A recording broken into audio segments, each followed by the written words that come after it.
Welcome to a special edition with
modern পৌরবিজ্ঞানের জনক James উইলফোর্ড গার্নারের theory নিয়ে কথা বলি। ওই থিওরিকে কিন্তু আমরা কন্ট্রাডিক্ট করি। বাংলাদেশের সামাজিক পতিতাবৃত্তিকে যদি ব্যাখ্যা করি তাহলে সেক্ষেত্রে রাজনীতিটা বোঝায়, কারণ বাংলাদেশের রাজনীতি নামের যে জিনিসটা প্রচলিত সেখানে তারা দেশপ্রেম, দেশের অবদান, দেশ রক্ষা, সার্বভৌমত্ব রক্ষা এগুলো কোনো টার্গেট না। তাদের টার্গেট স্রেফ একটা, দলকে খেদমত করা, দলের প্রধানের চাটুকারিতা করা, দলের প্রধানের পা চাটা, দলের প্রধানের শয়তানি, বদমাইশি, মিথ্যাচারিতা, আত্মম্ভরিতা, প্রত্যেকটা কাজকে বৈধতা দেওয়া একটা রাজনৈতিক নেতা এবং কর্মীদের অভ্যাস এবং চরিত্র হয়ে দাঁড়িয়েছে। তো সেক্ষেত্রে জেমস উইলফোর্ড গার্নার যেটা বলেছে, একটা রাজনৈতিক দলের উদ্দেশ্য যদি দেশের কল্যাণ না হয় ওটা রাজনীতি না। গতকালকের আমাদের অনুষ্ঠানে আমার পাশে উপবিষ্ট শ্রদ্ধেয় শেখ মহিউদ্দিন আহমেদ কথা প্রসঙ্গে বলেছে যে বাংলাদেশের লোকজন রাজনীতি করে না কিন্তু দল করে। আমি শেখ মহিউদ্দিন আহমেদের সাথে এই বিষয়টা নিয়ে কথা বলবো। এই কথাটাকে স্কোয়াশ করার জন্য যুক্তরাষ্ট্র বিএনপির একজন নেত্রী, তার নাম নিরু নীরা, তাকে আজকের অনুষ্ঠানে এই আমন্ত্রণ জানিয়েছি। কারণ আমি কখনো নিরু নীরাকে রাজনৈতিক কর্মী হিসাবে যদি মূল্যায়ন করি, অকথ্য ভাষায় গালিগালাজ করতে হবে, ওটা আমি করি না। নিরু নীরাকে আমি মূল্যায়ন করি ইন এ ডিফারেন্ট ওয়েতে। আজকের আমি নিরু নীরার কাছ থেকে শেখ মহিউদ্দিন আহমেদ যে কথাটা বলছে যে বাংলাদেশের লোকজন রাজনীতি করে না দল করে, আমি এটার উপরে নিরু নীরার মূল্যায়নটা জানতে চাইব।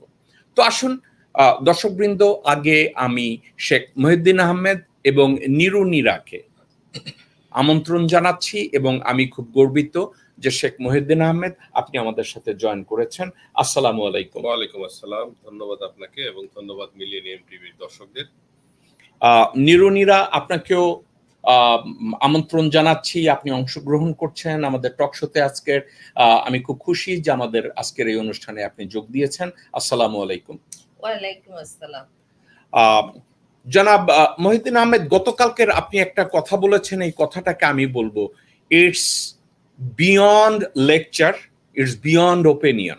একটা সত্যকে আপনি স্টেটসম্যান হিসাবে আপনি যে কথাটা বলেছেন, আমি প্রসঙ্গটায় আসি। মানুষ রাজনীতি করে, রাজনীতি করার মূল লক্ষ্য দেশের কল্যাণ, কিন্তু বাংলাদেশে আপনি সঠিকভাবে বলেছেন যারা রাজনীতি করে তারা দেশের কল্যাণ বাদ দিয়ে দল প্রধানের কল্যাণ, তাদের এটা চরিত্র হয়ে দাঁড়িয়েছে, অভ্যাস হয়ে দাঁড়িয়েছে। এই বিষয়টাকে আপনি খুব সুন্দরভাবে মূল্যায়ন করেছেন। দেশের লোকজন রাজনীতি করে না, তারা দল করে। এই বিষয়টাকে আপনি এভাবে হঠাৎ করে আপনি কেন উপস্থাপন করলেন? এই বিষয়টা আপনার এরকম কেন মনে হয়েছে? ধন্যবাদ জ্যাকব মিল্টন। আসলে এই বিষয়টা আমি অনেক আগে থেকেই আমি বলতে বলতে আসছি, লিখতে আসছি বিভিন্ন ক্ষেত্র, বিভিন্ন ফোরামে। কিন্তু বিষয়টা আপনি যেভাবে কালকে পিক করেছেন এবং নিউ ইয়র্কে যেভাবে সবাই পিক করেছে, আমি আশাবাদী যে ভবিষ্যতে এই বিষয়টাকে সবাই অনুধাবন করবে এবং অনুধাবন করে তাদের ভুলগুলো কাটিয়ে ওঠার জন্য চেষ্টা করতে পারে। আমি একজন নাগরিক হিসাবে এই জিনিসটা আমার কাছে খুবই দৃষ্টিগত মনে হয়েছে যে রাজনীতিটা আসলে আমরা করি কেন। বাংলাদেশে রাজনীতি করার জন্য যে কেউ ইচ্ছা করলেই যেভাবে আমলা হতে পারে না, যে কেউ ইচ্ছা করলেই মেজর হতে পারে না, জেনারেল হতে পারে না, যে কেউ ইচ্ছা করলে জাস্টিস হতে পারে না, তেমনি এদেরকে যারা চালায় ইচ্ছা করলে কেউ যদি সেই রাজনীতিবিদ হতে পারে তাহলে তো পুরো দেশের কোনো স্ট্রাকচারই থাকে না, কোনো সিস্টেম থাকবে না। তো সেক্ষেত্রে যখন আমি স্কুল লাইফ থেকে রাজনীতি করতে করতে আসি, কিভাবে আমাদেরকে প্রশিক্ষণ দেওয়া হতো, কিভাবে আমরা রাজনৈতিক লিটারেচার গুলো পড়েছি, কিভাবে রাজনৈতিক দলের এবং আমার প্রতিপক্ষ দলের অন্যান্য দলের যে লিটারেচার গুলো আমরা পড়তাম, পড়ার পরে তারপর আমাদের সাথে তাদের কম্পেয়ার করতাম, তাদের কোথায় ঘাটতি আছে, আমাদের কোথায় ঘাটতি আছে, এগুলোর পরে আমরা নতুন দলিল রচনা করতাম। এই যে একটা রাজনৈতিক প্রক্রিয়া, এই প্রক্রিয়াটা গত 40 বছরের মধ্যে আমি কোনো নতুন কিছু পাইনি। কিভাবে পাইনি? আজকে আপনি কয়েকটা জিনিস খুব লক্ষ্য করলে দেখবেন রাজনৈতিক দলগুলোয় কোনো নেতৃত্ব উন্নয়ন, যেটাকে বলি লিডারশিপ ডেভেলপমেন্ট, কোনো প্রকল্প নাই, কোনো সেমিনার নাই, কোনো সিম্পোজিয়াম নাই, কোনো ওয়ার্কশপ নাই। দ্বিতীয়ত, আপনি দেখবেন নতুন কোনো লিটারেচার এখন আর পয়দা হচ্ছে না কোনো রাজনৈতিক দলে। ইভেন আপনি যদি তৃতীয়ততে আসেন, এখন আমরা দীর্ঘ এক যুগের বেশি আমরা স্বৈরাচার বিরোধী আন্দোলন করছি, একনায়কতন্ত্র বিরোধী আন্দোলন করছি, গণতন্ত্রের উদ্ধারের নামে আমরা আন্দোলন করছি, ভোটের অধিকারের নামে আন্দোলন করছি। কিন্তু এইগুলা একটা রাজনৈতিক যে একটা চরিত্র তৈরি হবে, একটা ন্যারেটিভ তৈরি হবে, সেই ন্যারেটিভ কোনো রাজনৈতিক দলের পক্ষ থেকে আজ পর্যন্ত সামনে দেয়া হয়নি। আমাদের এই গত এক যুগে কয়েকটি জেনারেশন ডেভেলপ করেছে যাদের বয়স 18 বছরের উত্তীর্ণ হয়ে গেছে। এদের সামনে রাজনীতির কোনো খোরাক নাই, এরা শুধু চরিত্র জানে। শেখ মুজিবুর রহমান, জিয়াউর রহমান, খালেদা জিয়া, বেগম জিয়া, সিরাজ শিকদার, তারেক রহমান, জয়, ইত্যাদি ইত্যাদি ইত্যাদি ইত্যাদি চরিত্র জানে, যে এই নামগুলো এক একটা ক্যারেক্টার। কিন্তু রাজনীতিটা কি, কেন আমি এদের দলটা করতেছি? এদের চেহারা সুন্দর এই জন্য করতেছি, না এদের সাথে অনেক বড় বেশি প্ল্যাটফর্ম লোকজন আছে, এখানে গেলে দ্রুত ফায়দা লোটার জন্য আমার সুবিধা হবে সেটার জন্য রাজনীতি করতেছি? কিসের জন্য রাজনীতি করতেছি? এইটা দলের পক্ষ থেকে নাই এবং তাদের পক্ষ থেকেও এর কোনো উদ্যোগী নেই। শুধু বলা হয় স্লোগান দাও, বক্তৃতা দাও, গদবান্ধা বক্তৃতা দাও, কতকে কত বড় গলায় বক্তৃতা দিতে পারো, এইটাই হলো রাজনীতি। এবং এই কারণে যে সুবিধাটা তৈরি হচ্ছে, কি তৈরি হচ্ছে? রাজনৈতিক নেতৃত্বের কোনো সিস্টেম না থাকার কারণে হঠাৎ করে দেখা গেল কোনো নির্বাচনের আগে বা কোনো শাখার সংগঠনের কমিটি করার আগে হঠাৎ করে তাদের সামনে নতুন নতুন কাউকে নাজিল করানো হয়। উপরের থেকে আদেশ, তিনি আসতেছেন, তিনি জীবনেও রাজনীতি করেন নাই, সারা জীবন দেখা গেছে ড্রাগ ডিলিং করছে, ব্ল্যাক মার্কেটিং করছে, কালোবাজারি করছে, খাদ্য ভেজাল দিছে। এই সমস্ত নতুন নতুন চরিত্রগুলো হঠাৎ করে তাদের সামনে চাপিয়ে দেওয়া হয়। তো এতদিন জীবনের 10 বছর, 15 বছর, 20 বছর আন্দোলন সংগ্রাম, জেল, জরিমানা ইত্যাদি করার পরে যে নেতৃত্বটা সামনে আগায় তৃণমূলে, তার মাথার উপরে যখন একটা গজব এভাবে নাজিল করে দেওয়া হয় দলের মধ্য থেকে অগণতান্ত্রিক ভাবে, সেই গজবকে অতিক্রম করতে পারে না, যে কারণে রাজনীতি আর রাজনীতি থাকে না। এমনিতেই রাজনীতি নাই, তারপরে আরো ঘাড়ের উপরেই যে চেপে বসার কারণে বাকি রাজনীতিটুকু শেষ হয়ে যায়। শেষ হওয়ার কারণে যে ত্যাগ তিতিক্ষার মাধ্যমে যে নেতৃত্বটা নিজের তৃণমূলে তৈরি হয় আদর্শবিহীন ভাবে, সেটাও মুখ থুবড়ে পড়ে, এর জন্য রাজনীতি ক্ষতিগ্রস্ত হয়। এখন আমরা এক সময় আবহনী আমি ওই প্রসঙ্গটাই ডিফারেন্ট ওয়েতে যাব। আপনি যে কথাটা বলেছেন সাবজেক্টটা অত্যন্ত ক্লিয়ার, যে মানুষ রাজনীতি করে, রাজনীতি করার আগে মানুষের অর্জন, শিক্ষা তাদের শিখতে হবে, পলিটিক্স কেন করে উদ্দেশ্যটা তাদের বুঝতে হবে, এবং এটা এক্সিকিউট করতে গেলে কোনো একটা লিডারশিপের আন্ডারে তাদেরকে শিখতে হয়, অভিজ্ঞতা অর্জন করতে হয় এবং পরবর্তীতে তারা সামনে এগোতে পারে। এর কোনো জিনিসেরই অবস্থা বর্তমানে বাংলাদেশের আমাদের সোসাইটিতে আমাদের নাই। আমি এই কথাটাই আমি যুক্তরাষ্ট্র বিএনপির নেত্রী নিরু নীরাকে জিজ্ঞাসা করব। শেখ মহিউদ্দিন আহমেদ উনি বলেছেন যে বাংলাদেশের লোকজন যারা রাজনীতি করেন তারা সবাই দল করে, কিন্তু তারা কেউ রাজনীতি করেন না। এই বিষয়টাকে আপনি কিভাবে মূল্যায়ন করবেন নিরু নীরা? জি, ধন্যবাদ জেকব সাহেব। মহিউদ্দিন সাহেব যে কথাটা বলেছেন, বর্তমান রাজনীতির প্রেক্ষাপটে যা হচ্ছে, রাজনীতি সত্যি কথা যেটা বলতে আমাদের দেশে রাজনীতি নেই, এটা দলনীতিতে পরিণত হয়েছে। যে বিষয়টা নিয়ে আমরা কথা বলতে চাচ্ছি যে বাংলাদেশের রাজনীতি, এটাকে ঢেলে সাজানোর জন্য যে পরিকল্পনা দরকার, সেগুলো কোনো দলের মধ্যেই ওই প্র্যাকটিস চলছে না। দল আমরা কেন করছি, কেন করব? আমরা স্কুল কলেজ থেকে শুরু করে আমরা ধাপে ধাপে যেখানে পৌঁছানোর কথা, প্রথমত আমরা দেশকে ভালোবাসি, দেশের মানুষকে ভালোবাসি। এই দেশের মানুষকে যখন আমি ভালোবাসবো, সেজন্য দেশের মানুষকে ভালো একটা উপহার দেওয়ার জন্য দলগতভাবে দেশকে সুকাঠামো এবং সঠিক জায়গায় পৌঁছানোর জন্য যে ধারাগুলো দরকার না একজন রাজনীতিবিদের, সেটা আমাদের মধ্যে নাই। আর যেমন বিদেশে বলতে আমি আমেরিকার কথা বলবো, এখানে একটা মানুষ রাজনীতিতে আসতে হলে, পলিটিক্সে আসতে হলে তার ধারা কিন্তু সেই স্কুল কলেজ থেকেই শুরু হয়, যেটা আমাদের দেশে নাই। আমাদের দেশের টোকাই থেকেও রাজনীতিতে চলে আসছে, স্কুল কলেজ পাশ করেও সেতে রাজনীতিতে চলে আসছে। কিন্তু এন্ডে গিয়ে যখন দেখা যায় যে একজন টোকাই চাঁদাবাজ করে যে পজিশনটা দখল করে আছে, যে পজিশনে যাওয়ার কথা চিন্তা করছে, একজন এডুকেটেড পার্সন যে দেশকে অনেক এগিয়ে নিয়ে যেতে পারবে, দেশকে ভালো কিছু উপহার দিতে পারবে, তাকে দলগতভাবে আর সামনে আনা হচ্ছে না, সামনে আসার সুযোগটা পর্যন্ত দেওয়া হচ্ছে না। একটা প্ল্যাটফর্ম দরকার যেখানে দাঁড়িয়ে, আজকে যেহেতু আমাদের দেশে পলিটিক্যাল কোনো ইনস্টিটিউশন নাই, যেখান থেকে শিখে একটা বাচ্চাকে বড় হতে হতে একটা দেশ রান করার জন্য যা দরকার, সেটা আমাদের দেশে হচ্ছে না।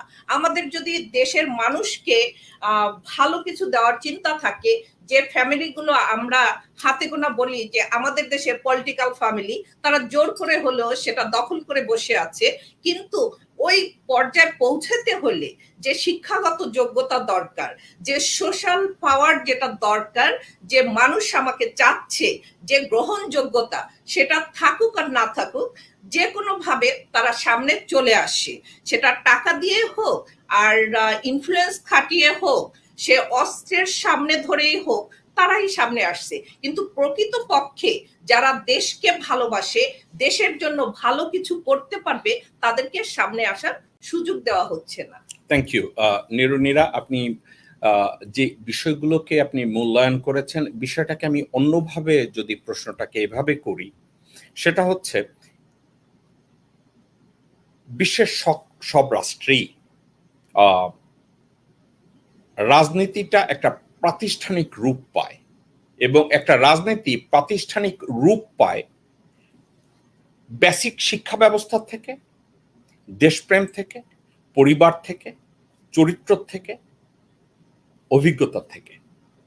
এখন বাংলাদেশে শেখ মহিউদ্দিন আহমেদ, আপনি মনে করেন কিনা যে একটা রাজনীতিকে প্রাতিষ্ঠানিক রূপ দেওয়ার অবস্থা বাংলাদেশের স্বাধীনতার পরে থেকে আজ অবধি কি আসলে তৈরি হয়েছে? প্রাতিষ্ঠানিক রাজনীতি বলতে যেটা বোঝায় শিক্ষার উপরে, অভিজ্ঞতার আলোকে, দেশপ্রেমের আলোকে যে রাজনীতিটা গড়ে ওঠার কথা, এই রাজনীতিটার প্রাতিষ্ঠানিক রাজনীতি গঠনের ক্ষেত্রে বাংলাদেশের কোন রাজনৈতিক দলের কোনো ভূমিকা বা শাসক গোষ্ঠীর কোনো ভূমিকা গত 50-52 বছরে পরিলক্ষিত হয়েছে কিনা?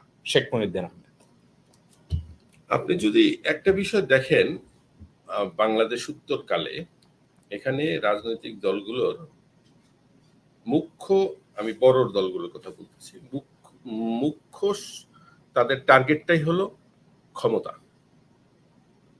তারা কিন্তু কেউ বলে না আমরা রাষ্ট্রের সেবা করতে চাই। আপনি দেখবেন তাদের শব্দ চয়নগুলোর মধ্যে রাষ্ট্র ক্ষমতা, এই যে ক্ষমতা, এই ক্ষমতা শব্দটা বলার সাথে সাথে এক প্রকার একটা অতি মানবীয়, এটা আপনি খারাপ সাইডেও বলতে পারেন, ভালো সাইডেও বলতে পারেন, একটা তাদের মধ্যে একটা আলাদা একটা চেতনা আসে, আমি ক্ষমতা পাচ্ছি, ক্ষমতা আমাকে নিতে হবে। এই যে একটা তার ভিতরে যে একটা আলাদা দাম্ভিকতা আসে, এই জিনিসটা গণতান্ত্রিক চেতনার পরিপন্থী। যেহেতু আমরাই পুঁজিবাদী সিস্টেমের মধ্যে আমরা গণতন্ত্রকেই বেসিক বলে আমরা ধরি। গণতন্ত্রটা কি হবে? সংখ্যাগরিষ্ঠ জনগণের মতামতের ভিত্তিতে যে রাষ্ট্র ব্যবস্থা, সরকার ব্যবস্থা পরিচালিত হবে, সেইটাকে হবে গণতান্ত্রিক পদ্ধতি।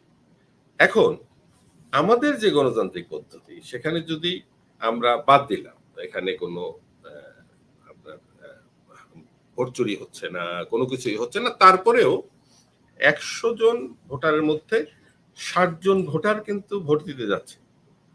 60 জনের মধ্যে যে ধরেন 3 জন যদি ক্যান্ডিডেট হয়, একজনে পাচ্ছে 40%, একজনে পাচ্ছে 30%, আরেকজনে পাচ্ছে 25%, আরেকজনে 5%। তো কি হচ্ছে, 60 জনের মধ্যে 40%, তাহলে এভারেজ বিলো কিন্তু 50% হচ্ছে। তো বিলো 40%-এরও নিচে আসতেছে যদি 100%-এর মধ্যে ধরেন 30% লোকের ভোট দেওয়ার শাসন ব্যবস্থা কায়েম হচ্ছে 70% জনগণের উপরে। গণতান্ত্রিক সংজ্ঞায় পরিপূর্ণভাবে এইটাকে গণতন্ত্রের জন্য একটি বাধা হিসেবে ধরে পশ্চিমা সমাজ ব্যবস্থায় অনেকেই 51% ক্রস না হওয়া পর্যন্ত, ইভেন আমেরিকায় এই ভোটটা চলতে থাকে। 51% ক্রস হতে হবে যে এই ক্ষমতায় বসবে। তারপরেও আবার যে বাকি পার্সেন্টেজটাকে আবার শেয়ার করে দেওয়া হয় দলের মধ্যে, যে এইটা আবার ফিল আপ করার জন্য।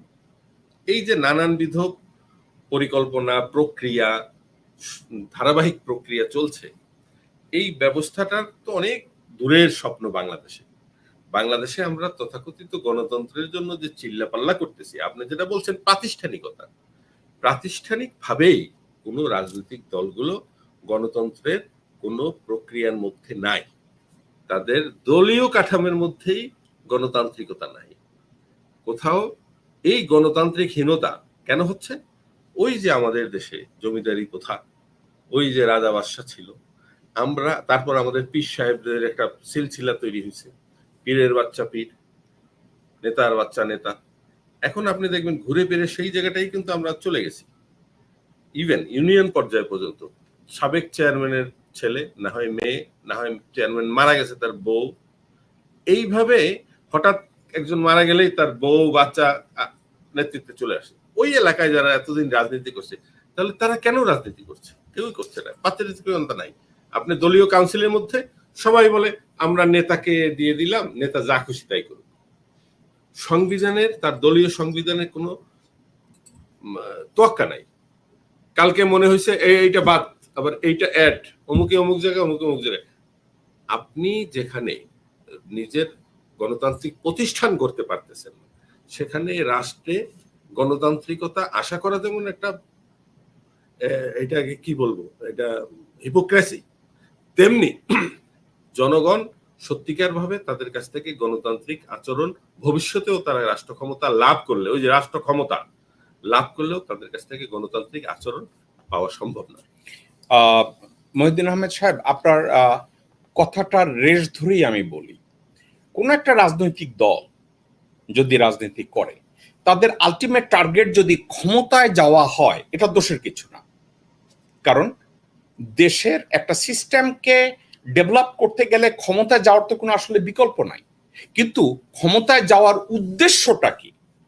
ক্ষমতায় যাওয়ার উদ্দেশ্য কি দেশে অব্যবস্থা তৈরি করা, অরাজকতা তৈরি করা, নিজের লোভ, টাকার প্রতি লোভ, সম্পদের প্রতি লোভ, রাষ্ট্রটাকে জাহান্নাম বানানো, এই জন্যই কি ক্ষমতায় যাওয়া, না দেশের ভালোর জন্য ক্ষমতায় যাওয়া? সাবজেক্ট এভাবেও হইতে পারে। আমি সেম প্রশ্নটা নিরুনিরা আপনাকে করতে চাই। গত 50-52 বছরে বাংলাদেশের কোনো রাজনীতিকে প্রাতিষ্ঠানিক রূপ দেয়া হয়েছে বা দেওয়ার চেষ্টা করা হয়েছে, আপনার জানা মতে এমন কি কোনো বাংলাদেশের কোনো নেতা নাম আপনি বলতে পারবেন যে দেশের রাজনীতিকে প্রাতিষ্ঠানিক রূপ দেওয়ার জন্য তিনি বিশেষ কিছু করেছেন?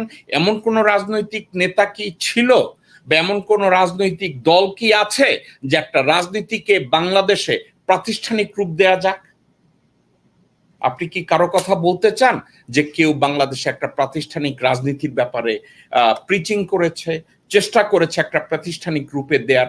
নাই, এখন এটা সবাই জানে, কিন্তু কোন দল বা কোন দলের প্রতিষ্ঠাতা বা কেউ কি আদৌ চেষ্টা করেছে? জি, আমার লিডার প্রেসিডেন্ট জিয়াউর রহমান সে করেছেন, কিন্তু আজ যদি সে বেঁচে থাকতেন বা তার যদি সুযোগ থাকতো করার, আজকে এই বাংলাদেশকে অন্য এক রূপের বাংলাদেশ আমরা পেতাম। আমরা এতই দুর্ভাগ্য যে খুব তাড়াতাড়ি এই পৃথিবী ছেড়ে তাকে যেতে হয়েছে। তিনি শুধু বাংলাদেশে এই রাজনীতির প্রাতিষ্ঠানিক রূপ আনার চেষ্টা করেছেন এবং কিছুটা সে করেছেন, যার রেশ ধরে আজকে বিএনপি আমরা পথ চলা শিখেছি। ধন্যবাদ দীরা। আমি এই কথাটাকে নিরুনিরা উনি বলেছেন, উনি একটা বিষয় কৃতিত্বের সাথে বলেছে যে ওনার দলের নেতা, বাংলাদেশ জাতীয়তাবাদী দলের প্রতিষ্ঠাতা শহীদ রাষ্ট্রপতি জিয়া রহমান বাংলাদেশের রাজনীতিকে প্রাতিষ্ঠানিক রূপ দেওয়ার চেষ্টা করেছে। আপনি কি তাই মনে করেন? আর যদি করে থাকে কিভাবে করেছেন? ধন্যবাদ। জেনারেল জিয়াউর রহমান যখন ক্ষমতায় আসলেন, আমি একটা কথা বলবো, উনি জেনারেল, এতে কোনো সন্দেহ নাই। ওনাকে আমরা মূল্যায়ন করতে গেলে কি আমরা জেনারেল হিসাবে বলবো নাকি প্রেসিডেন্ট হিসাবে বলবো? আচ্ছা, এখানে আমার মূল্যায়নে আমার কাছে জেনারেল জিয়া একজন হিরো। সেখানে প্রেসিডেন্ট জিয়া থেকেও আমি জেনারেল জিয়াকে আমার রাষ্ট্রের হিরো হিসাবে বেশি মূল্যায়ন করি। আচ্ছা, ওকে। সেক্ষেত্রে আমি তাকে জেনারেল জিয়া বলতেই স্বাচ্ছন্দ্য বোধ করি এবং মনে করি তাকে যথাযথ শ্রদ্ধা দেয়া হয়। Please go on. সেক্ষেত্রে ধরেন জেনারেল জিয়া যখন রাষ্ট্র ক্ষমতায় আসলেন, আসার পরে তিনি অত্যন্ত সুন্দরভাবে সমাজের বিভিন্ন স্তর থেকে মেধাবী লোকজনকে বাছাই করা শুরু করলেন, যাদের মধ্যে দেশপ্রেম রয়েছে, যাদের মধ্যে শিক্ষা রয়েছে, যাদের মধ্যে গণতান্ত্রিক চেতনা রয়েছে।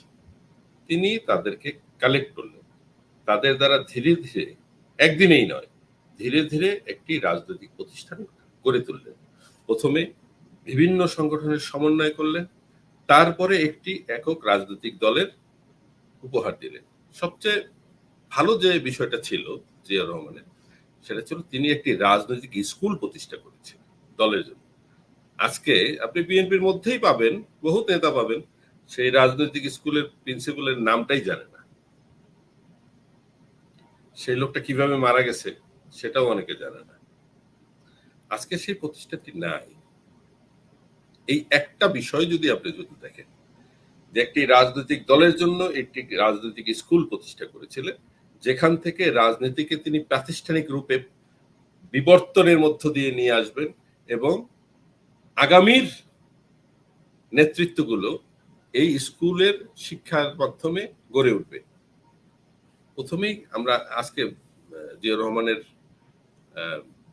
মৃত্যুর পরে আমরা কিন্তু দেখেছি, তার হত্যাকাণ্ডের পরে আমরা দেখেছি ধীরে ধীরে জিয়াউর রহমানের সেই রাজনৈতিক চিন্তা চেতনাগুলো একের পর এক বিদায় হতে, উপেক্ষিত হতে, এবং যে কারণেই আজকে রাজনীতিতে প্রতিপক্ষকে মোকাবেলা করার জন্য তাদের মধ্যে সমন্বয়হীনতা আছে।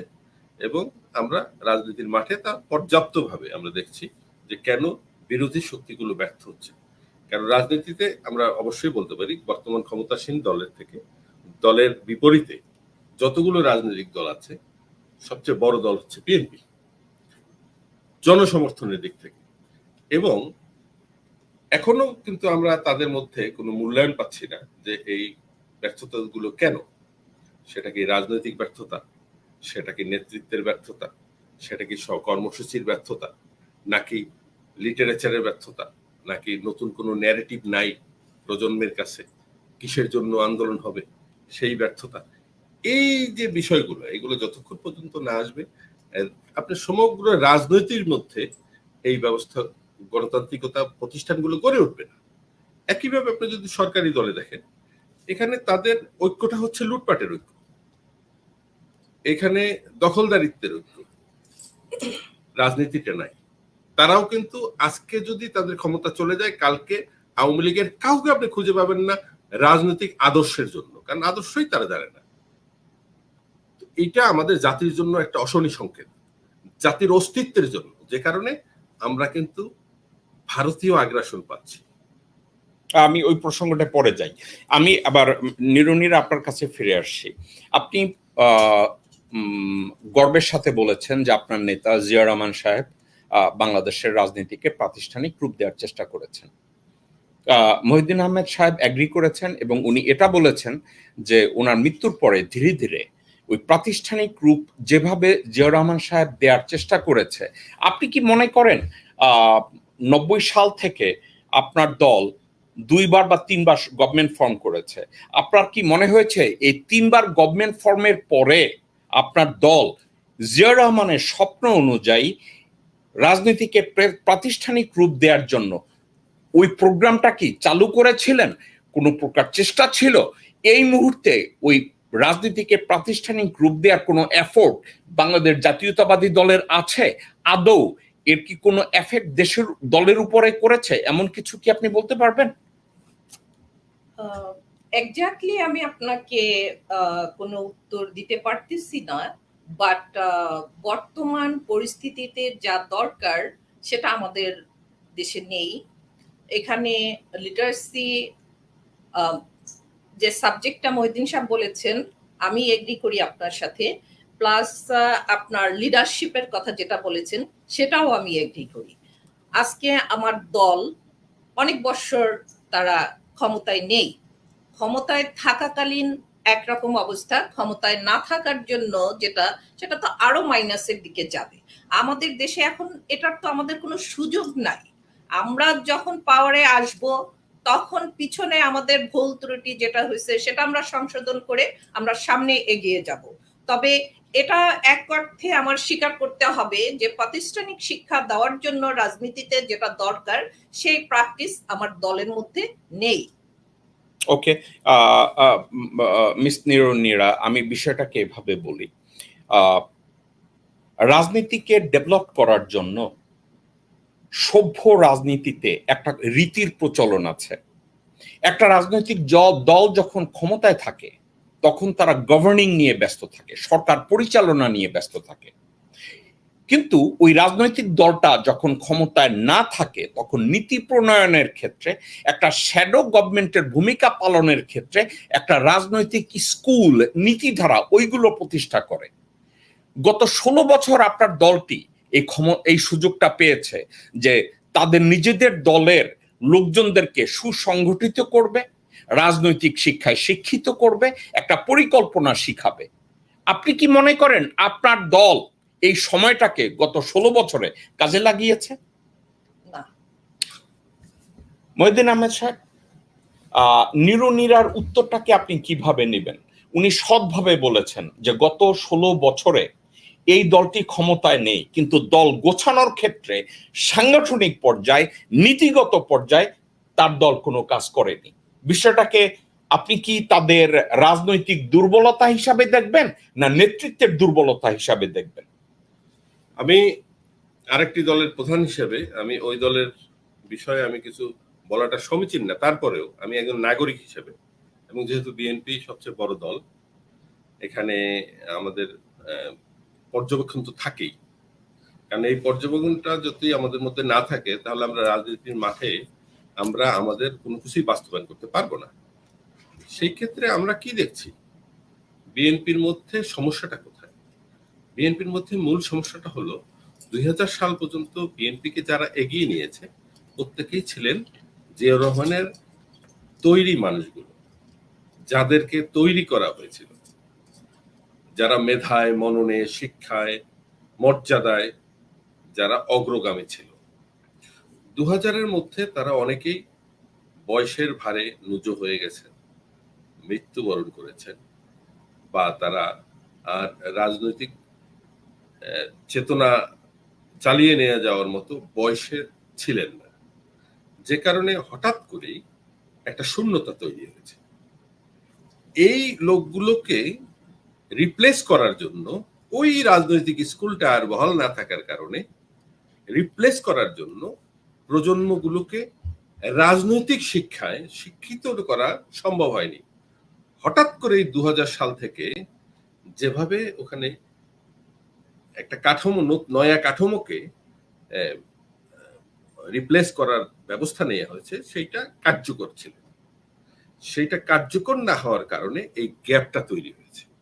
এটার জন্য জিয়াউর রহমান, বেগম জিয়া চেষ্টা করেছেন, তারেক রহমানও চেষ্টা করেছেন, কিন্তু নানাবিধ কারণে, কেন আমি এটা সবকিছু বলতে চাই না, এটা তার আভ্যন্তরীণ ব্যাপার, কারণ সবকিছু বলাটা আমার জন্য সমীচীন নয়।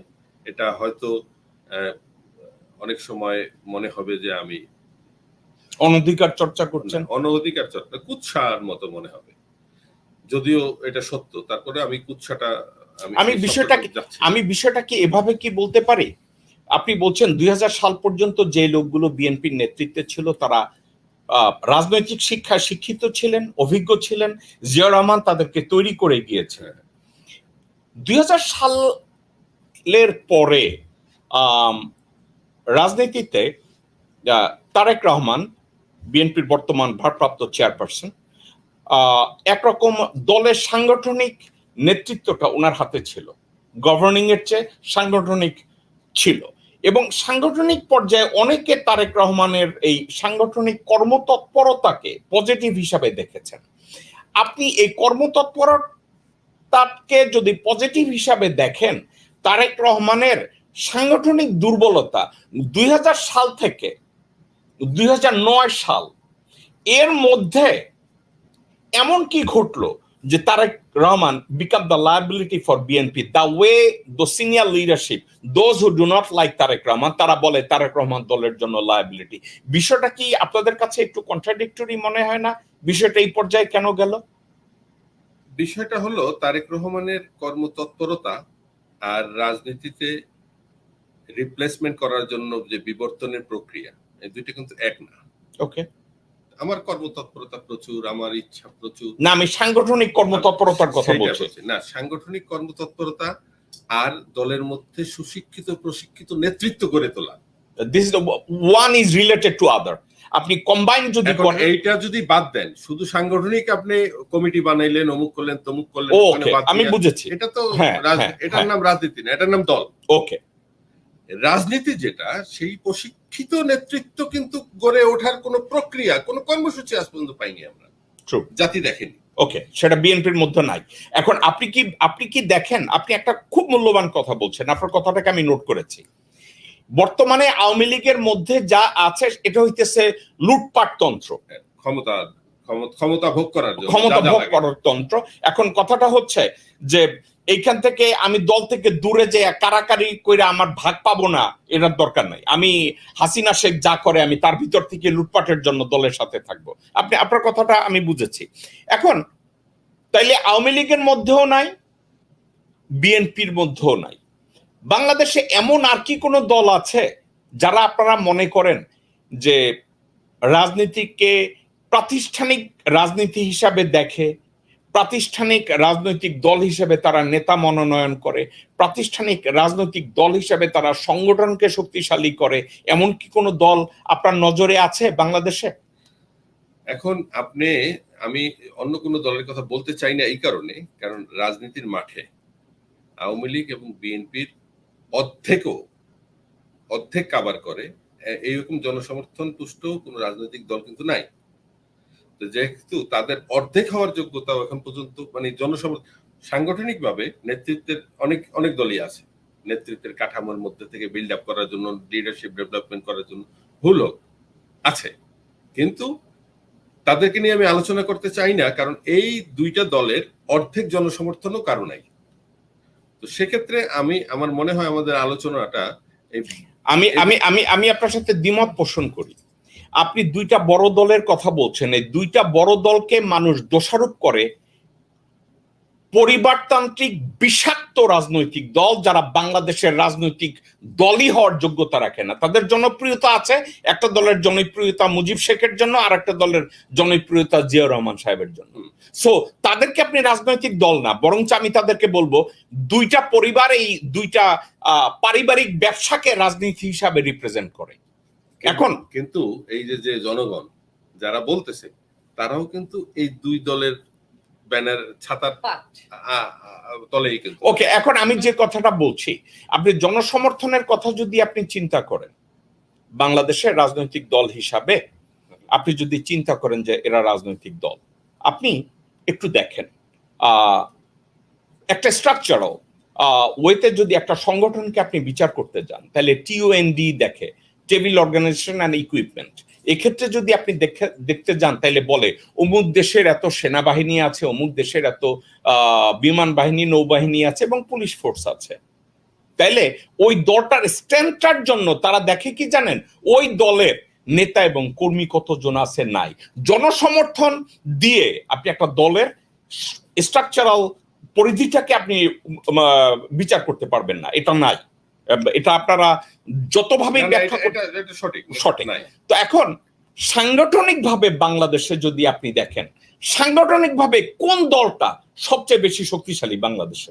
না, এটা ভাই আমি বলি, আপনি যেটা বলতে চাচ্ছেন সেটা আছে না, আমি একটু বুঝতে চাচ্ছি ভাবে আমাদের কে শক্তিশালী আছে এটা নির্ধারণ করার দায়িত্ব আপনার বা আমার না। আমি আপনার সাথে একমত না। বাংলাদেশের সাংগঠনিক ভাবে সবাই বলে, আমি কথাটাকে এভাবে টানি যে আওয়ামী লীগ সাংগঠনিক ভাবে সবচেয়ে শক্তিশালী দল, এই কথাটা প্রচলিত আছে, কারণ তাদের হাতে রাষ্ট্র ক্ষমতা না। এই জন্য না, আমি আপনাদের দুইজনের সাথেই দ্বিমত পোষণ করি। মূলত 1971 সালের পরে আওয়ামী লীগের সাংগঠনিক তৎপরতাকে ভারত টিকিয়ে রেখেছে তাদের কল্যাণের জন্য। আমি আপনাদের দুইজনের কারো মতামতের জন্য না, আমি ফ্যাক্টটাকে বলছি। আওয়ামী লীগের সাংগঠনিক তৎপরতাটা নিয়ন্ত্রিত হচ্ছে ভারতের দ্বারা। ঠিক আছে, আপনি ভারতের টপিকসটা পরে বলবেন। না, আমি ওখানে যাচ্ছি, তাহলে আমি একটু আমি যাব। আচ্ছা, এখন তাহলে কথাটা কি সাংগঠনিক পর্যায়ে? তাহলে আমরা বলি যে বাংলাদেশে রাজনৈতিক দলের ভিতরে সাংগঠনিক সবচেয়ে শক্তিশালী অবস্থান আওয়ামী লীগের। আমি এখনকার কথা বলছি না, ধরেন আপনি পিছনে তাকান, ভারত তাদেরকে টিকে। একটু শেষ করতে দেন ভাই, আমি যাই ওখানে। ওকে, সাংগঠনিক ভাবে। আচ্ছা, এখন আওয়ামী লীগকে সাংগঠনিক ভাবে এভাবে সংগঠিত করে খুব শক্তিশালী একটা সংগঠন হিসাবে দাঁড় করানো হয়েছে, আওয়ামী লীগ দাঁড় করিয়েছে। বিএনপি অত্যন্ত জনপ্রিয় একটা দল। বিএনপি এত জনপ্রিয় যে প্রমাণ করে জিয়া রহমান সাহেবের জানাজার অবস্থা, বর্তমানে যদি নিরপেক্ষ নির্বাচন হয় সেখানে ভোটের অনুমেয় সংখ্যা, এগুলো করলে মনে হয় বিএনপি যথেষ্ট জনপ্রিয় একটা দল। কিন্তু আওয়ামী লীগের সাংগঠনিক শক্তির পর্যায়ে দ্বিতীয় দল আমরা কি বিএনপিকে ধরতে পারি? সাংগঠনিকভাবে ধরলে এখনো আপনি বিএনপি, আমি যে কথাটা ভাই বলেন। আচ্ছা, সাংগঠনিকভাবে আপনি বিএনপিকে ধরতে পারলে গত 16 বছরে সাংগঠনিক পর্যায়ে বিএনপি এমন কোন স্ট্যান্ড কেন প্রদর্শন করতে ব্যর্থ হয়েছে? আমি ওই প্রসঙ্গটায় আসব। আমি আপনাদের দুজনের সাথেই দ্বিমত পোষণ করি। বিএনপি সাংগঠনিক পর্যায়ে আওয়ামী লীগের ধারে কাছেও নাই। বাংলাদেশের সাংগঠনিকভাবে দ্বিতীয় বৃহত্তম দল হলো বাংলাদেশ জামাত ইসলামী। জামাত ইসলামী যদি মাঠে সাংগঠনিক পর্যায়ে আজও একটা মিটিং দেয়, বিরিয়ানি খাওয়াইয়া পয়সা দিয়ে তাদের লোক আনতে হয় না, তাদের সাংগঠনিক লোকজন মাঠ বোঝাই করে দেয়, যেটা বিএনপি পারে না। বাংলাদেশে জাতীয়তাবাদী দলের সবচেয়ে বড় ব্যর্থতা, ঢাকায় কামলা শ্রেণীর কয়েকজন লোককে পদ দেয়া হয়েছে শুধু লোক জড়ো করার জন্য। মির্জা আব্বাসকে দেওয়া হয়েছে, সাদেক হোসেন খোকাকে দেওয়া হয়েছে, আওয়ামী লীগ এমপি মকবুলরে দিয়েছে, মায়াকে দিয়েছে, শুধু লোক জড়ো করার জন্য। কিন্তু জামাত ইসলামী কেউরে লোক জড়ো করার জন্য নেতৃত্ব দেয় নাই। তো এখন সাংগঠনিক পর্যায়ে ডেভেলপমেন্টের জন্য বাংলাদেশে যদি আমরা বিচার করতে চাই নিরপেক্ষভাবে, আমি আপনাদের দুইজনকে বলবো, আওয়ামী লীগ ভারতের দ্বারা সুসজ্জিত হয়েছে, কিন্তু জামাত ইসলামী নিজ যোগ্যতায়, নিজ শিক্ষায়, নিজ মহিমায় তারা শক্তিশালী হয়েছে সাংগঠনিক পর্যায়ে। মিস নিরৌনিরা, আপনি কি মনে করেন যে জামাত ইসলামীর সাথে বিএনপি গত 3 নির্বাচনে জোট না বেঁধে বিএনপি রাজনৈতিকভাবে সঠিক সিদ্ধান্ত নিয়েছে নাকি ভুল সিদ্ধান্ত নিয়েছে? জেকব সাহেব, এতক্ষণ তো অনেক আলোচনা হয়েছে, আপনি যেভাবে কন্টিনিউ করে আসছেন আলোচনাটা মধ্যে আমার মনে হয় আমরা দুজনই অনেক কিছু মানে মিস করেছি মানে আরেকটু আগে আমাদের বলার সুযোগ দেওয়া দরকার ছিল। আর যদিও আমরা কোনো পেন অ্যান্ড পেপার নিয়ে বসিনি যে পয়েন্টগুলো কোট করব, এখানে আপনি কম্পেয়ার করছেন আমার দল বিএনপি এবং আওয়ামী লীগের সাথে, যে সাংগঠনিক সাইড নিয়ে যেটা কথা বলছেন, যে বর্তমানে এখন আওয়ামী লীগ তো পাওয়ারে আছে, এদের সবকিছুই বেশি থাকবে, এটাই নর্মাল।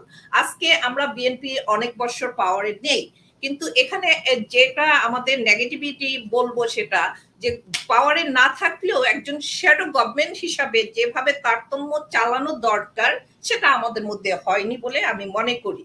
এখন আমার মনে করাই তো সবকিছু না, যেহেতু আপনি জামাতকেও এখানে নিয়ে আসছেন এবং আপনি তো জামাতের পক্ষেই কথা বললেন, আমি বলবো।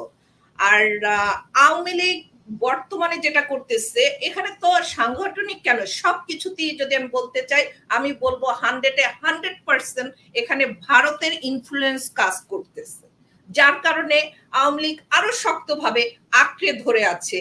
তারা ক্ষমতা ছাড়ার কোনো চিন্তা ভাবনা, কোনো মানে ধ্যান ধারণাই নাই। তারা এটাকে একদম সে গড গিফটেড বলে একটা কথা, তারা সেভাবেই আপন মনে চালাচ্ছে, আপন মনে তারা এটা ধরে রাখছে, এখান থেকে তাদের সরতে হবে বলে তারা কখনো চিন্তা করে না। আমি আপনাকে যে প্রশ্নটা করেছি আপনি প্রশ্নটার উত্তর দিচ্ছেন না। আমি একটা কথা বলছি, আমি জিজ্ঞাসা করেছি, সেটা হলো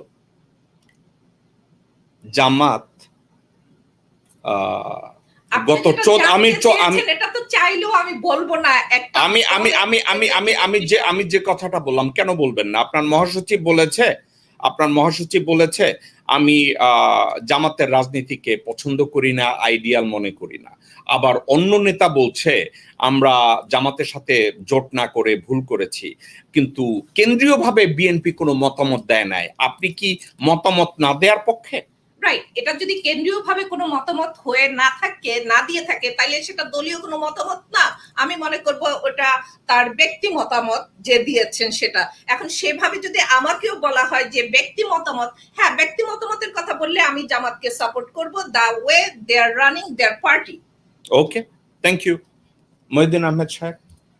আমি যে কথাটা বললাম, হঠাৎ করে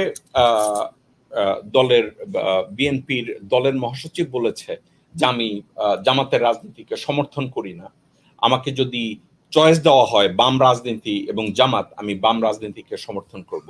বিষয়টাকে আপনি কিভাবে দেখেন? এটা বিএনপি মহাসচিবের একটি ব্যক্তিগত মতামত থাকতেই পারে।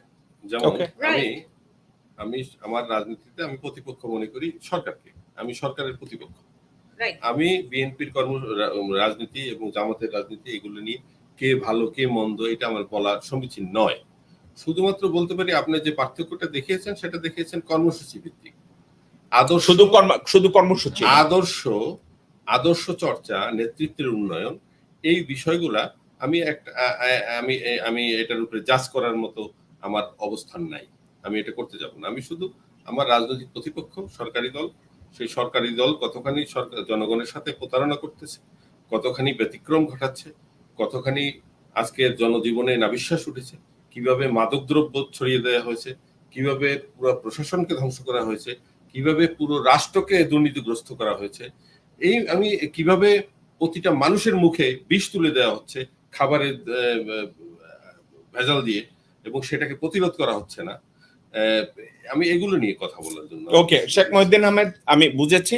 আমাদের হাতে আর 4 মিনিট সময় আছে। আমি আপনাদেরকে শেষ একটা প্রশ্ন করব, এটার ভিতরে আপনারা যদি নিজেদেরকে কনক্লুড করতে পারেন আমি খুশি হব।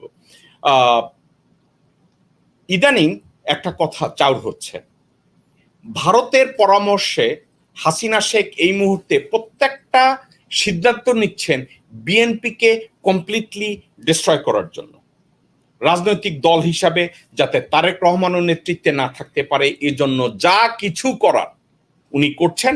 এবং বাংলাদেশ জাতীয়তাবাদী দলের যেসব লোকজনদের উপরে বেগম জিয়া বা তারেক রহমান সাহেব নির্ভর করতেন, এর প্রত্যেকটা লোককে, অধিকাংশ 75-80% নেতাকে হাসিনা শেখ অলরেডি কিনে ফেলেছেন।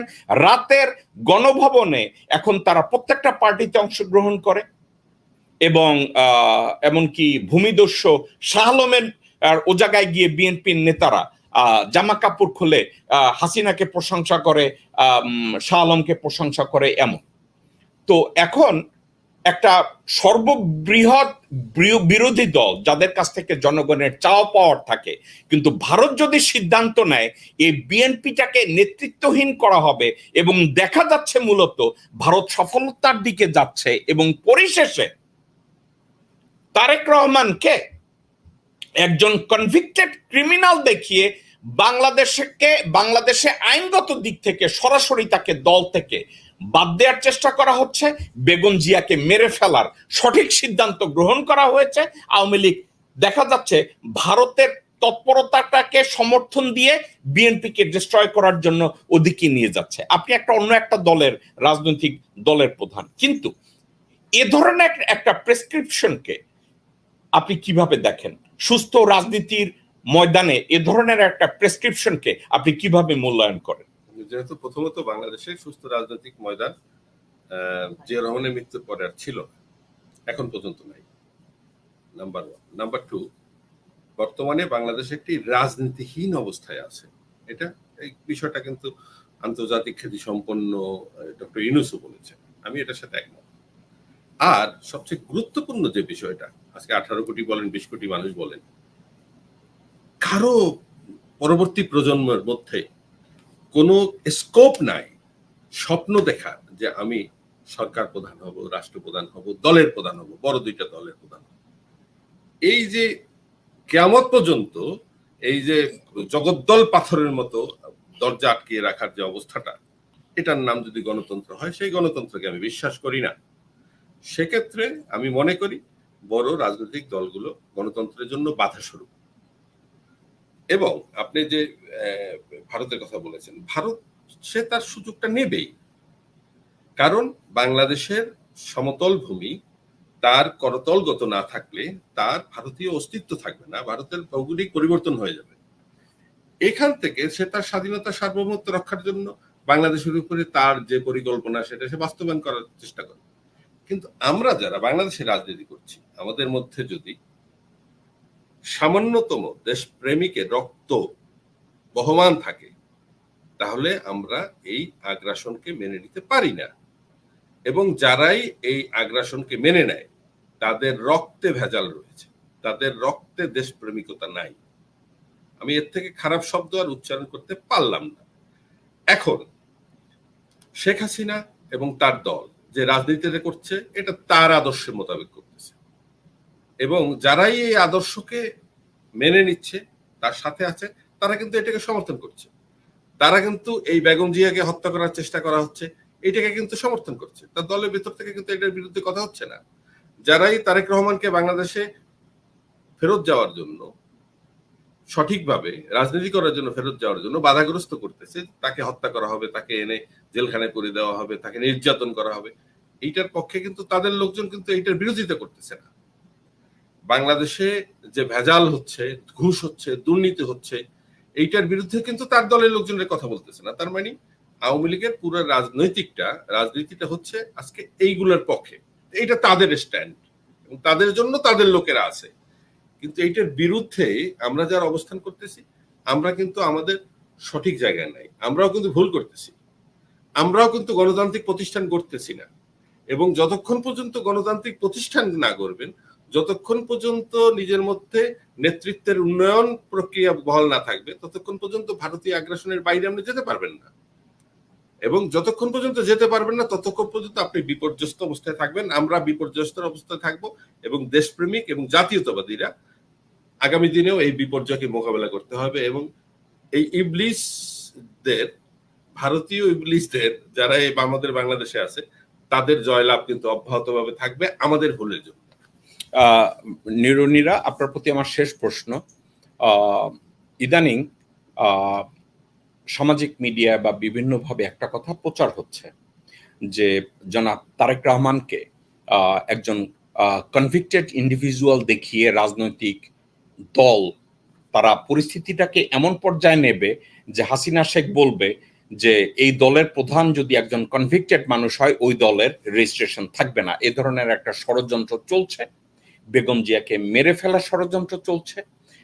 এখন এই মুহূর্তে আমি শুনেছি উনি আইসিইউতে আছেন, ওনাকে মেরে ফেলার সমগ্র তৎপরতা হাসিনা শেখ ভারতের কোরিওগ্রাফে ঠিক মতো সাজিয়ে রেখেছেন। তারেক রহমানকে দেশে যেতে দেয়া হচ্ছে না। এমনকি আপনার দলেরই অনেক নেতা আওয়ামী লীগের এবং ভারতীয় এই প্রচেষ্টাকে, অপতৎপরতাকে সমর্থন করে দিনের বেলা বিএনপি করে, রাতের বেলা গিয়ে তারা আওয়ামী লীগ করে। আমি আপনাকে রেসপন্ড করতে বলবো না বা গালি দিতে বলবো না যে কারা এর সাথে জড়িত আছে।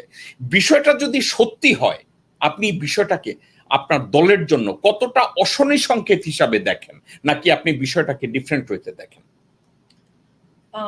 বিষয়টা ডিফারেন্ট ওয়েতে দেখার সেটা আপনি এতক্ষণ যেটা বলেছেন বা আমার চিন্তা ধ্যান ধারণাতে যেটা আসে যে এই ভারতের প্রিসক্রিপশনে সবকিছু চলছে, এবং সেখানে যারা এই প্রিসক্রিপশন যাদের কাজে লাগছে, এই প্রিসক্রিপশন যারা অ্যাকসেপ্ট করছে, তারা উইনার, তারা উইন করেছে। এবং এ ধরনের যে একটা সব ভারত করে রেখেছে, সেটা আমার দলের লিডাররা অবশ্যই জানে।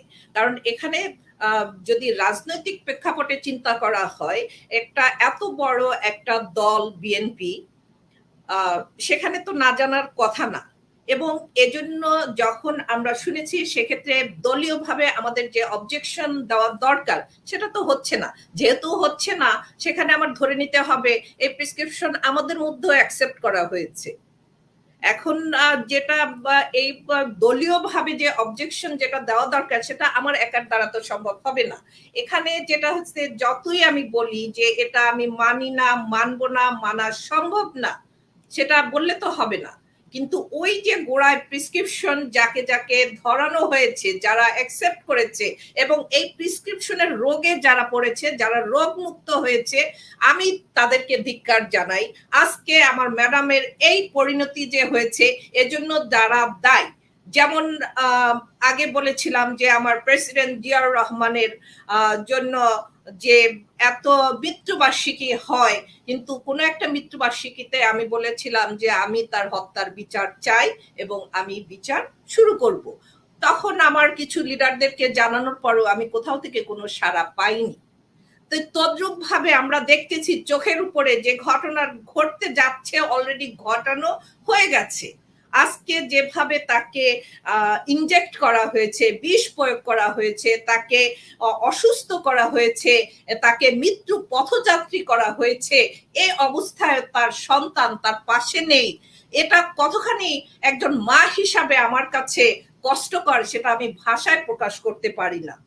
তদ্রূপ ভাবে আজ যদি আমার দলীয় লিডার, কর্মী সবাই যদি এখনো মাঠে আপনারা রাজপথে ঝাঁপিয়ে না পড়েন, আপনাদের আমি বলে আর কিছু শেষ করতে পারবো না। আজকে যদি এই দেশের প্রতি আপনাদের বিন্দু মাত্র এই বাংলার মাটির প্রতি মায়া থাকে, আমি বলবো সবাইকে সবকিছু বাদ দিয়ে রাজপথে নামা, রাজপথে থাকা, যে কোনো অবস্থাতে এই প্রিসক্রিপশন গ্রহণ করা যাবে না। আমি যদি দেখি এই প্রিসক্রিপশন কার কাছে গেছে, আমার দ্বারা সম্ভব হলে আমি সেটা অবজেকশন দেব, প্রোটেক্ট করব, কিভাবে সুস্থ রাজনীতিতে টিকে থাকা যায়। ধন্যবাদ জেকব সাহেব, এবং ধন্যবাদ আজকে মিলিয়ন টিভির কর্ণধার এবং দর্শক যারা আছেন, এতক্ষণ আমরা কথা বলেছি, ভুল ত্রুটি হলে অবশ্যই ক্ষমা দৃষ্টিতে দেখবেন। ধন্যবাদ। আসসালামু আলাইকুম। দর্শকবৃন্দ, নিরুনিরা she just ran ahead of the horse, ঘোড়ার আগে দৌড়ানো শুরু করেছেন। উনি ওনার কথা শেষ করেছেন, অনুষ্ঠান শেষ করেনি।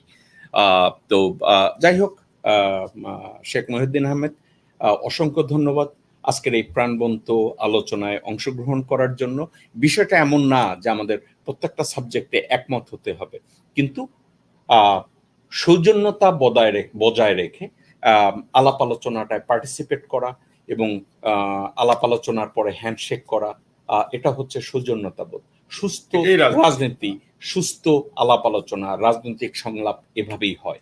মারামারি, ধরাধরি, মাথায় বাড়ি, প্রতিপক্ষ থাকবে, শত্রু নয়। কিন্তু আমাদের এখন শত্রু আছে।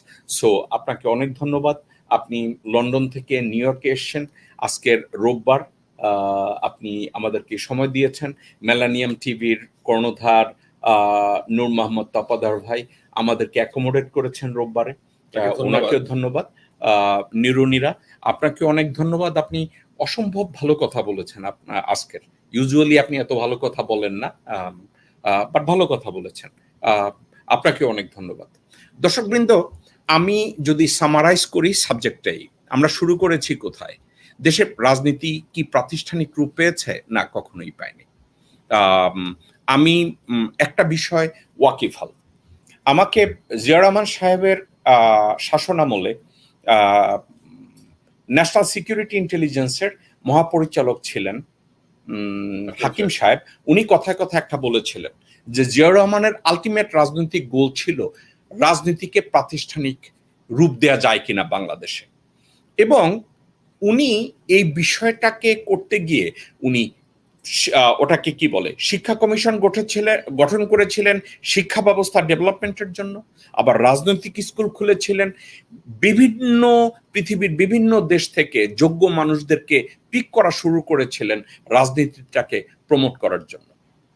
এবং উনি একসময় একটা কথা বলেছিলেন, আই উইল মেক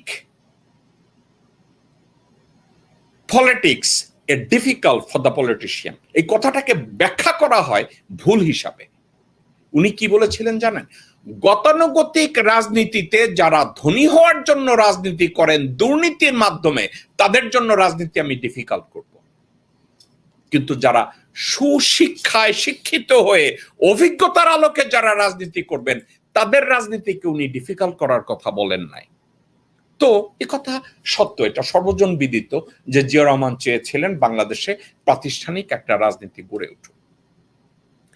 এই সময় এসে বর্তমান ব্যবস্থায় আমরা একটা জিনিস দেখছি,